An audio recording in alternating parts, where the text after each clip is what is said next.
Assalamualaikum warahmatullahi wabarakatuh dan salam sejahtera. Bertemu lagi dengan saya Cikgu Wan Zamzarina binti Jalaluddin dalam kelas PDPR Bahasa Melayu tahun 4. Tema yang ke-6, Sains, Teknologi dan Inovasi. Unit 17, Teknologi dalam Kehidupan.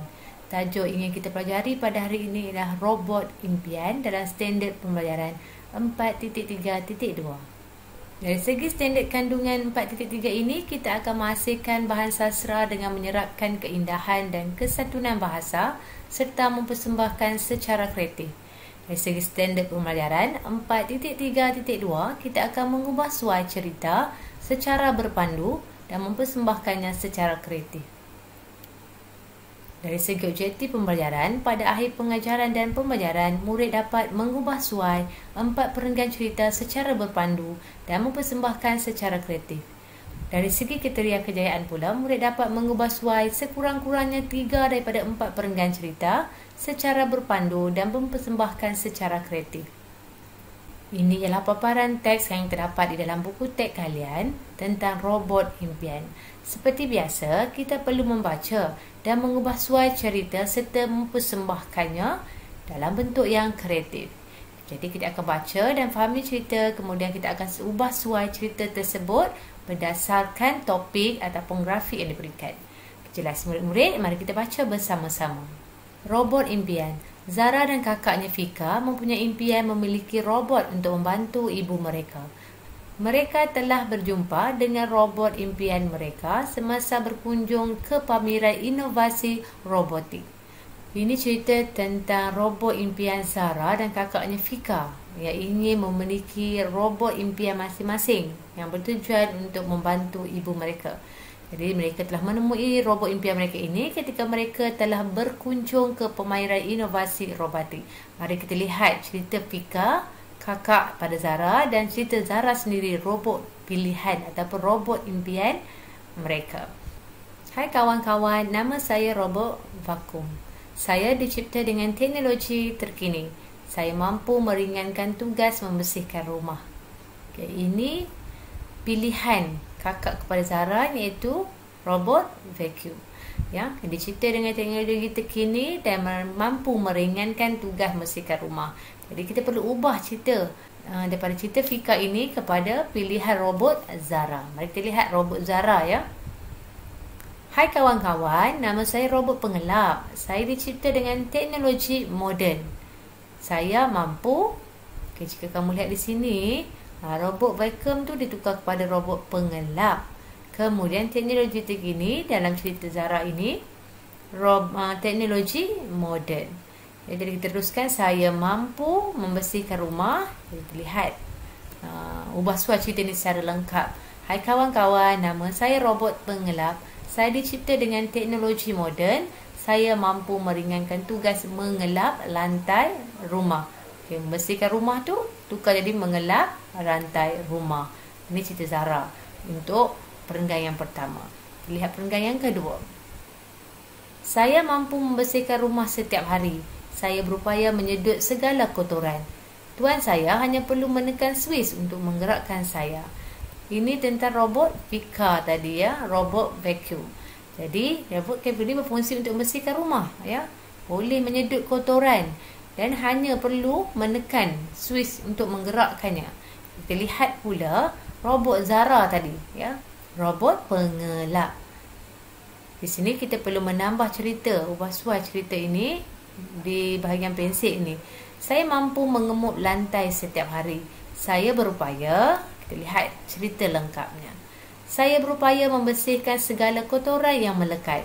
Tuan saya hanya perlu menekan switch untuk memastikan saya bergerak. Okay, ini cerita tentang robot pengelap Zara yang berupaya bersihkan kotoran melekat serta ya, fungsinya sama, hanya menekan, tuannya perlu menekan switch yang berada pada badannya untuk memastikan ia bergerak. Lihat yang perenggan yang ketiga. Saya akan bergerak secara automatik ke setiap sudut dalam rumah. Apabila pergerakan saya terhalang, saya akan bertukar arah. Okey ya. Kita lihat pula pada robot Zara tadi. Saya akan bergerak secara automatik ke setiap sudut di dalam rumah. Apabila ruangan yang akan dibersihkan sempit, saya mampu mengecilkan saiz badan dan membersihkannya. Ya, maksud sini kamu ubah, ya. Kita boleh ambil perkataan ayat tersebut, tapi kita jangan tiru sebulat-bulat. Kita perlu ubah sedikit sebanyak perkataan-perkataan yang terdapat dalam ayat cerita Fika tadi dan alihkan dalam robot pilihan Zara tadi. Ya, jadi boleh ya murid-murid. Lihat seterusnya. Badan saya berbentuk bulat dan nipis. Bentuk ini mudahkan saya membersihkan kotoran di ruang yang sempit seperti di bawah kerusi dan meja. Okay, ini kita lihat penerangan bagi robot Fika. Kita lihat robot Zara. Badan saya berbentuk segi empat lebar dan nipis. Bentuk ini memudahkan saya menyedot air yang tertumpah di lantai dengan cepat dan mengeringkan lantai tersebut. Okay, sebab di sini tadi vacuum, ya, menyedot kotoran. Di sini tadi robot pengelap. Ikutlah kesesuaian tugas-tugasnya. Dari bila robot pengelap, tentulah dia menyedot air yang tertumpah dan dapat mengeringkan lantai yang basah dengan cepat. Okey ya. Ini merupakan kerangan yang dah kita ubah suai mengikut rangka ataupun berpandu berdasarkan robot pilihan Fika tadi. Kita alihkan dari segi perkataan dan ayatnya dalam robot pengelap yang ingin dimiliki oleh Zara. Jelas murid-murid bagaimana cara kita nak mengubah suai cerita dan mempersembahkan secara kreatif. Kita teruskan pada slide yang seterusnya.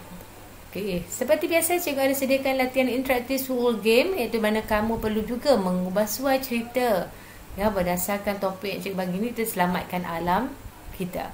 Okay, bagaimana caranya? Kamu boleh pergi ke video penerangan, klik link latihan book world game yang disediakan. Kamu boleh serik jawapan-jawapan telah disediakan pada bulatan-bulatan mengikut kesesuaian cerita. Cikgu harap kamu dapat menjawabnya dengan betul dan tepat. Kita teruskan dengan perkongsian nilai murni kita pada hari ini, iaitu mempunyai cita-cita dan keinginan. Cikgu pasti setiap orang mempunyai keinginan dan cita-cita dan serta impian yang ingin dilakukan apabila dia dewasa nanti. Seperti Zara dan kakak Fika yang ingin memiliki robot impian untuk memastikan atau meringankan kerja-kerja ibunya di rumah. Ya, ini mungkinlah salah satu pilihan jika diberi pilihan, ya. Untuk memiliki sesuatu robot, tentulah kita ingin memiliki ataupun dengan adanya robot ia dapat memudahkan kerja kita. Tapi sekiranya kita tidak mempunyai robot, tak salah rasa cikgu sebagai anak kita membantu kedua ibu bapa kita dalam apa jua kerja yang dilakukan supaya ianya lebih ringan, ya, dan dapat disiapkan dengan mudah. Jadi kalau kita mempunyai cita-cita dan impian, kita mesti laksanakannya dan berusaha untuk mendapatkan dengan cara yang baik.